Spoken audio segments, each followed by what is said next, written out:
Mount Shasta is no stranger to strange secrets, from whispers of the lost city of Lemuria said to lie beneath the mountain to mysterious disappearances and bizarre sightings.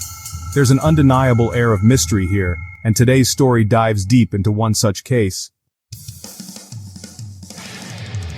In 1976, Sherry Darrell, a 25-year-old amateur filmmaker from Redding, California, was brimming with curiosity and a passion for adventure. She had recently begun a romantic relationship with Ron Olson, a fellow filmmaker, but Sherry had another obsession: Bigfoot.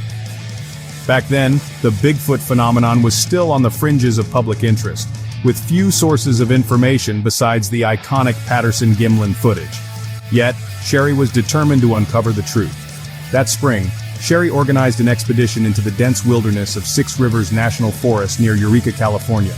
Joining her were Ron and two other filmmakers, Ed Bush and Terry Gaston. Their primary goal?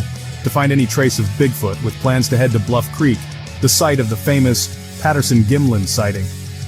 The group set out early one morning, their spirits high and their conversations lively. The hike was challenging but uneventful, until they reached a heavily wooded area.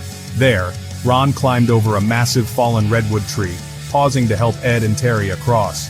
When he turned to help Sherry, she was gone. Ron scanned the area, calling her name, but there was no sign of her. Confused and growing concerned, the group retraced their steps, shouting and searching for her along the trail. They hoped she had simply wandered off, but feared something more sinister.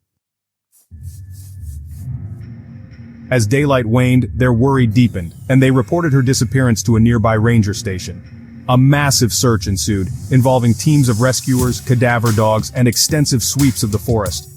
For 3 days, they scoured the area but found no trace of Sherry. It was as though she had vanished into thin air.